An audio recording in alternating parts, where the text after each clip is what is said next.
الحمد لله نحمده ونستعينه ونستغفره ونؤمن به ونتوكل عليه ونعوذ بالله من شرور أنفسنا ومن سيئات أعمالنا من يهد الله فلا مضل له ومن يضلله فلا هادي له ونشهد أن لا إله إلا الله وحده لا شريك له ونشهد أن سيدنا وحبيبنا ومولانا محمدا عبده ورسوله الذي أرسله بالحق بشيرا ونذيرا وداعيا إلى الله بإذنه وسراجا منيرا فقد قال الله تعالى في كتابه المجيد والفرقان الحميد أعوذ بالله من الشيطان الرجيم بسم الله الرحمن الرحيم إن الله وملائكته يصلون على النبي يا أيها الذين آمنوا صلوا عليه وسلموا تسليما اللهم صل على سيدنا مولانا محمد وعلى آل سيدنا مولانا محمد সম্মানিত শ্রোতা মণ্ডলী, আমি আজকে অনলাইন অডিয়েন্স নিয়ে আপনাদের সামনে কিছু কোরআন এবং হাদিস নিয়ে আলোচনা করার জন্য আপনাদের সামনে উপস্থিত হয়েছি। উপস্থিত শ্রোতা মণ্ডলী, যাদের কানে এই বার্তাটা পৌঁছাবে সবাইকে আসসালামু আলাইকুম ওয়া রাহমাতুল্লাহ। আমরা এমন এক সময়ে সোশ্যাল মিডিয়ায় আপনাদের সামনে উপস্থিত হয়েছি। বর্তমান সময়ে অশ্লীলতা, অশ্লীল কাজকর্ম সবকিছু একদম হাতের নাগারে, হাতের গোড়ায়। আপনি অ্যান্ড্রয়েড অথবা আইফোন যে কোনো মোবাইল ওপেন করলেই আপনি যদি চান অশ্লীলতাকে বেছে নেবেন, তাহলে আপনার একদম হাতের গোড়ায়। আর যদি বলেন আমি না, আমি আল্লাহকে ভয় করব আর এই সোশ্যাল মিডিয়াকে আমি অপব্যবহার না করে এমনভাবে ব্যবহার করব যেখান থেকে আমি কিছু শিখব, জানব এবং অন্যজনকে জানানোর চেষ্টা করব। এটা কিভাবে সম্ভব? এখন এই বর্তমান যুগে মোবাইল ফোন অথবা তথ্য প্রযুক্তির ইউটিউব চ্যানেল, মোবাইল, বিভিন্ন ভিডিও ট্র্যাকার, কম্পিউটার, এগুলোর মাধ্যমে আমরা আমাদের সামনেই ডিভাইস ওপেন করলে আমাদের সামনে কি চলে আসে? আমাদের সামনে অশ্লীলতা চলে আসে। এখন তো আমি যদি কম্বল মুড়িয়ে যদি এগুলো দেখি অথবা এগুলোকে যদি অ্যাকসেপ্ট করি, হ্যাঁ, কেউ তো দেখবে না। কিন্তু এগুলোর থেকে নিরাপদ থাকার একমাত্র উপায় হচ্ছে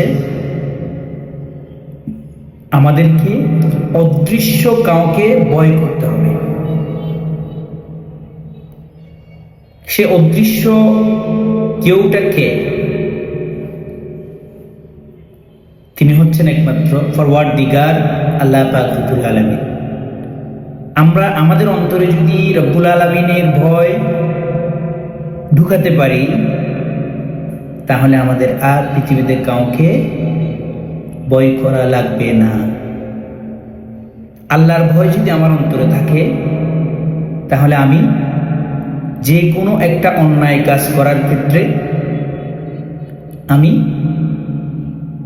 আল্লাহর ভয়ে ওখান থেকে সরে যাব। তো আমাদের এই বর্তমান সময়ে চাকরির ক্ষেত্রে, চলার ক্ষেত্রে, প্রতিষ্ঠানের ক্ষেত্রে, সব জায়গায় অশ্লীলতা যেমন ছেয়ে গেছে, আমাদের ঈমানকে রক্ষা করার জন্য আমাদের চোখকে অবনত রাখতে হবে, আমাদের চোখকে সংযত রাখতে হবে। এখন সমগ্র পৃথিবীর পরিস্থিতি এমন, এখন যদি আপনি আপনার অফিসে, আপনার আদালতে, আপনার প্রতিষ্ঠানে, চলার পথে আপনি যদি পর্দা, বিভিন্ন ধরনের ইসলামী বক্তব্যগুলো তুলে ধরেন, আপনাকে বলবে সেকেলে। কিন্তু আমি বলবো সেকেলে কারা জানেন? যারা এই ইসলামের জ্ঞান, যারা এই ইসলামিক দৃষ্টিভঙ্গি থেকে দূরে থাকে, তারাই সেকেলে। কেননা ইসলাম এমন একটা পরিপূর্ণ বিধান, ইসলাম এমন একটা কোড অফ লাইফ, আপনি কিভাবে খাবেন, কিভাবে ঘুমাবেন, কিভাবে চলবেন, কিভাবে চাকরি করবেন, কিভাবে আত্মীয় স্বজনের সাথে সম্পর্ক বজায় রাখবেন, সবকিছু এই কিতাবের মধ্যে স্পষ্ট বলা আছে।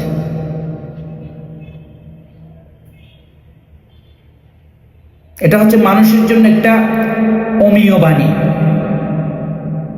আল্লাহ পাক রব্বুল আলামিন বলেন, হাদা বায়ানুন লিন-নাসি ওয়া-হুদান ওয়া মাউইযাতুন লিল-মুত্তাকিন। এই পৃথিবীতে আমাদেরকে চলাচল করতে হলে, এই জনপদে আমাদেরকে যদি সংযত হয়ে চলতে হলে, আমাদের চোখকে অবনত করতে হবে, আমাদের লজ্জাস্থানকে সংযত করতে হবে।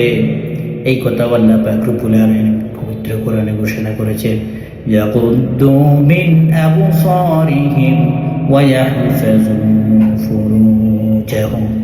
তোমরা তোমাদের চোখকে অবনত করো, ওয়া ইয়াহফাযু ফুরুজাহুম, তোমরা তোমাদের লজ্জাস্থানকে সংযত রাখো।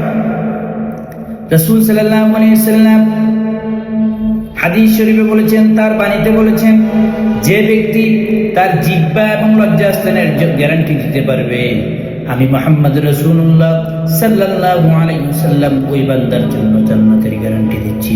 সবাই বলেন সুবহানাল্লাহ, আলহামদুলিল্লাহ, সুবহানাল্লাহ, আলহামদুলিল্লাহ। এখন আমাদেরকে চক্ষু অবনত করার অর্থ হচ্ছে, আমাদের সামনে বিভিন্ন ধরনের অশ্লীলতা আমাদের চোখের সামনে পড়বে, আমাদের চোখের সামনে আসবে, আমাদেরকে আল্লাহর ভয়ে অশ্লীলতা থেকে আমাদের চোখকে সরিয়ে ফেলতে হবে। চোখ অবনত রাখা বলতে এই নয় আপনি চোখকে মাটির ভিতরে ঢুকিয়ে ফেলবেন, এটা না। আপনার কাছে অশ্লীলতা আসছে, আপনি চোখ সরিয়ে ফেলবেন। আর আপনার কাছে অশ্লীলতা সম্ভাবনা রয়েছে, আপনি ওখান থেকে সরে যাবেন। বর্তমান সময়ে এমন অশ্লীলতার যুগ, ওয়াহফাযু ফুরুজাহুম, আপনার লজ্জাস্থান বলতে এখানে শুধু লজ্জাস্থান না, আপনার সবকিছু সংযত রাখতে হবে। আপনি যদি এখন কোন একটা অশ্লীল গান ছেড়ে দিয়ে যদি ঘুমান, তাহলে আপনার কানের হেফাজত হয়নি। আপনি যদি নাক দিয়ে কোনো কিছু একটা খারাপ কিছু সুগন্ধি নেন, তাহলে আপনার নাক যথাযথ নাকের হক আদায় করে নেয়। আপনার পা দিয়ে যদি আপনি অশ্লীল কাজে যান, আপনার পাকে সংযত রাখেন নাই। আপনার হাত দিয়ে যদি আপনি খারাপ কিছু করেন, তাহলে আপনার হাতকে সংযত রাখেন নাই। কিয়ামতের দিন আল্লাহ পাক রব্বুল আলামিন যখন আমরা মিথ্যে বলবো, তখন আমাদের মুখে লাগাম টেনে দিবেন আল্লাহ পাক রব্বুল আলামিন। আল্লাহ পাক রব্বুল আলামিন পবিত্র কোরআনে ঘোষণা করেছেন, আল-ইয়াউমা নাখতিমু আলা আফওয়াহিহিম ওয়া তুকাল্লিমুনা আইদিহিম ওয়া তাশহাদু আরজুলুহুম বিমা কানু ইয়াকসিবুন। যখন আমরা মিথ্যা বলবো আল-ইয়াউমা নাখতিমু আলা আফওয়াহিহিম, সেদিন আমাদের মুখে লাগাম টেনে দিবেন, আমাদের মুখে সেলাই করে দিবেন, আমাদের মুখে মুখ বন্ধ করে দিবেন। আল-ইয়াউমা নাখতিমু আলা আফওয়াহিহিম ওয়া তুকাল্লিমুনা আইদিহিম, যখন আমাদের মুখ বন্ধ করে দেওয়া হবে, আমাদের হাত দ্বারা কি কাজ করেছে, কি অশ্লীল কাজ করেছে, হাত বলবে এই রব্বুল আলামিন এই হাত দিয়ে তোমার বান্দা এই কাজ করেছে। اليوم نختم على أفواههم وتكلمنا أيديهم وتشهد أرجلهم بما كانوا يكسبون وتشهد أرجلهم, আপনার পা সাক্ষী দিবে কোন পথে গিয়ে কি কি করেছিলাম আমরা। কিয়ামতের কঠিন সময়ে আমাদেরকে মুখ বন্ধ করে আমাদের সবকিছু সাক্ষী দিবে কি কাজ করেছি। এটা আল্লাহ পাক রব্বুল আলামিন সূরা ইয়াসিনের মধ্যে বর্ণনা করেছেন। এখন আপনার অন্তর বলছে একটা, আপনার মুখ বলছে একটা, আপনার চোখ বলছে একটা, কিন্তু রব্বুল আলামিন আপনার অন্তরে কি রয়েছে সবকিছু রব্বুল আলামিন স্পষ্ট জানেন। আল্লাহ পাক রব্বুল আলামিন পবিত্র কোরআনে ঘোষণা করেছেন ইন্নাল্লাহা আলিমুম বিযাতিস সুদূর, আপনার অন্তরের ভিতর কি রয়েছে। ইন্নাল্লাহা আলিমুম বিযাতিস সুদূর, আপনার অন্তরে কি চলতেছে সবকিছু আল্লাহ পাক রব্বুল আলামিন বোধগম্য, সবকিছু জানেন। আমরা যদি বলি আল্লাহ তো এখানে তো ছাদ আছে, এখানে তো ইয়ে আছে, টিন আছে, এখানে তো উপরে ছাউনি আছে, আল্লাহ পাক রব্বুল আলামিন দেখবেন না। আল্লাহ পাক রব্বুল আলামিন সবকিছু দেখেন, সেজন্য তিনি আল্লাহ। তো এখন আমাদের কাজ হচ্ছে, কর্ম হচ্ছে, যা করব রব্বুল আলামিনকে ভয় করে করব, যা করব রাসূল আল্লাহ পাক রব্বুল আলামিনের কোরআন অনুযায়ী, রাসূল সাল্লাল্লাহু আলাইহি ওয়াসাল্লামের আদেশ অনুযায়ী জীবনযাপন করব। আর যদি এই বিগত জীবনে আমরা যদি ভুল করে থাকি আল্লাহ পাক রব্বুল আলামিনের কাছে পানা চাই। আল্লাহ পাক রব্বুল আলামিনের কাছে আমরা যদি অনুতপ্ত হই আল্লাহ পাক রব্বুল আলামিন আমাদেরকে ফেরত দিবেন। আল্লাহ পাক রব্বুল আলামিন পবিত্র কোরআনে ঘোষণা করেছেন লা তাকনাতু মির রাহমাতিল্লাহ ইন্নাল্লাহা ইয়াগফিরুয যুনুবা জামিআ ইন্নাহু হুয়াল গফুরুর রহিম। আল্লাহ পাকের রহমত থেকে কেউ নিরাশ হয় না। লা তাকনাতু মির রাহমাতিল্লাহ ইন্নাল্লাহা ইয়াগফিরুয যুনুবা জামিআ, পাপ করতে করতে যদি অনেক পাহাড় সম পরিমাণ যদি পাপ করে ফেলেন আল্লাহর কাছে যদি ক্ষমা চান, রব্বানা যালামনা আনফুসানা ওয়া ইন লাম তাগফির লানা ওয়া তারহামনা লানাকুনান্না মিনাল খাসিরিন বলে যখন আপনারা পাক রব্বুল আলামিনের কাছে যদি অশ্রুসিক্ত হয়ে কান্না করে যদি আল্লাহকে বলেন রব্বানা যালামনা আনফুসানা ওয়া ইন লাম তাগফির লানা وترحمنا لنكونن من الخاسرين, সুন্দর করে যদি আল্লাহর কাছে উপস্থাপন করে রব্বুল আলামিন আমি তো অনেক পাপ করেছি, আমি তো অনেক গুনাহ করেছি, তুমি যদি আমাকে রহম না করো, তুমি যদি আমাকে মাফ না করো, আমি তো ক্ষতিগ্রস্তদের অন্তর্ভুক্ত হয়ে যাব, জাহান্নামীদের অন্তর্ভুক্ত হয়ে যাব। তখন আল্লাহ পাক রব্বুল আলামিন আয়াতে বলেন লা তাকনাতু মির রাহমাতিল্লাহ ইন্নাল্লাহা ইয়াগফিরুয যুনুবা জামিআ ইন্নাহু হুয়াল গফুরুর রহিম। ক্ষমা করবেন না এই কথা আল্লাহ পাক রব্বুল আলামিন কোরআনে বলেন না, ক্ষমার কথা বারবার বলেছেন।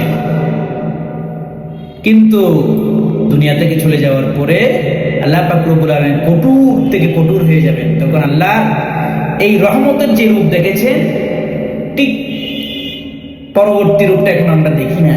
কিয়ামতের দিন মিথ্যা বলার সুযোগ নাই, কথা বলার সুযোগ নাই, কথা বলা বন্ধ করে দিবেন আল্লাহ। আমাদের হাত কথা বলবে, পা কথা বলবে, চোখ কথা বলবে, নাক কথা বলবে, জিহ্বা কথা বলবে, কান কথা বলবে, চামড়া কথা বলবে, সবকিছু কথা বলবে। আপনি ব্রেন দিয়ে কি কি খারাপ চিন্তা করেছেন সবকিছু আল্লাহ সেদিন কি করবে, প্রচার করবে। কি তুচ্ছ পরিমাণ খারাপ কাজ করেছেন, কি তুচ্ছ পরিমাণ ভালো কাজ করেছেন, সবকিছু আপনার আমলনামায় স্পষ্ট স্পষ্ট দেখতে পাবেন। কিভাবে সম্ভব এটা? সিসি ক্যামেরা, এই আধুনিক যুগে সিসি ক্যামেরার কথা বলতেছেন, চোর দেখা যায় কিন্তু সহজে ধরা যায় না। কিন্তু আল্লাহর সিসি ক্যামেরা গুলো এত সহজ না। কিরামান কাতিবিন ইয়ালামুনা মা তাফআলুন ইন্নাল আবরারা লাফি নাঈম ওয়া ইন্নাল ফুজ্জারা লাফি জাহিম। কিরামান কাতিবিন ইয়ালামুনা মা তাফআলুন ইন্নাল আবরারা লাফি নাঈম। সুন্দরভাবে সবকিছু লিখে ফেলতেছে, লিখার ফেরেশতা আল্লাহ ফিট করে দিয়েছে প্রত্যেক জনের জন্য আলাদা আলাদা। কোথায় যাবে? এই পরীক্ষাগারে আমরা কেন নকল করতেছি পারবো? আমাদের জীবনের অনুধাবন, জীবনের উপলব্ধি প্রতিটি মুহূর্তে করা প্রয়োজন। তাই বন্ধুগণ, শ্রোতাগণ, আমি সহ আমরা সকলেই অদৃশ্য যে আল্লাহ পাক রব্বুল আলামিনকে আমরা কিয়ামতের ময়দানে যারা জান্নাতি হবে, এক শ্রেণীর লোক আল্লাহর দিদার লাভ করবে, তাদের অন্তর্ভুক্ত হওয়ার জন্য আমরা সবাই এই খবরের জন্য দোয়া করি। সবাই আল্লাহর কাছে ক্ষমা চেয়ে নিই। আমরা কে কি ভুল করেছি সবাই জানি, তাই ক্ষমা সবার সামনে চাইতে হবে না। গভীর রাতে যখন পৃথিবী অন্ধকার হয়ে যাবে, সবকিছু ঘুমন্ত অবস্থায় আপনি যখন রাত জাগবেন, তাহাজ্জুদের গুজার করে আল্লাহ পাক রব্বুল আলামিনকে বলবেন, রব্বুল আলামিন, আমি তো পাপ করেছি, অন্যায় করেছি, তুমি যদি আমাকে মাফ না করো আমি কি করব? ক্ষমা করে দিবেন কে? আল্লাহ। আর কেউ ক্ষমা করতে পারবেন না। গভীর রাতে আপনি যদি তাহাজ্জুদ গুজার করেন, আল্লাহ পাককে ডাকেন, আল্লাহর স্থান কোথায় হবে? আপনার স্থান কোথায় হবে? আমাদের স্থান কোথায় হবে? মাকামে মাহমুদ। ওয়া মিনাল লাইলি ফাতাহাজ্জাদ বিহি নাফিলাতান লাক আসা আন ইয়াবআসাকা রাব্বুকা মাকামান মাহমুদা। এই ছোট্ট জিন্দেগি কেন আমরা কাজে লাগাতে পারছি না? কেন আমরা দুনিয়া বলে বলে ফানা হয়ে গেছি? এই দুনিয়া আখিরাতের থেকে কোনোভাবেই উন্নত নয়, কোনোভাবেই ভালো নয়। এই দুনিয়া হচ্ছে জাহান্নামীদের জন্য, কাফেরদের জন্য হচ্ছে এই দুনিয়া জান্নাতের মতো। আর দুনিয়া সিজনুল মুমিনি ওয়া জান্নাতুল কাফির। মুমিনদের জন্য এটা কারাগার, যেদিকে যাবেন কাঁটাযুক্ত, যেদিকে যাবেন কাঁটাযুক্ত। আমাদেরকে বেঁচে থাকতে হবে, আল্লাহর কাছে পানা চাইতে হবে, ইস্তিগফার করতে হবে, জিকির করতে হবে, আল্লাহকে স্মরণ করতে হবে। এছাড়া আমাদের কোনো উপায় নেই। আল্লাহ ছাড়া আমাদের কোনো উপায় নেই, কোনো উপায় নেই। আল্লাহকে বলবেন, রব্বুল আলামিন, কত পাপ করেছি, তুমি যদি মাফ না করো তোমার কাছে কিভাবে হিসাব দেবো? এই সাহস তো আমাদের নাই। আল্লাহর কাছে ছোট হয়ে যাবে। ক্ষমা করে দিবেন আল্লাহ। আল্লাহ যেন আমাদেরকে সকলকে হেদায়েত দান করেন, ক্ষমা করে দেন। ওয়া আখিরু দাওয়ানা আনিল হামদুলিল্লাহি রাব্বিল আলামিন। আসসালামু আলাইকুম ওয়া রাহমাতুল্লাহি ওয়া বারাকাতুহু।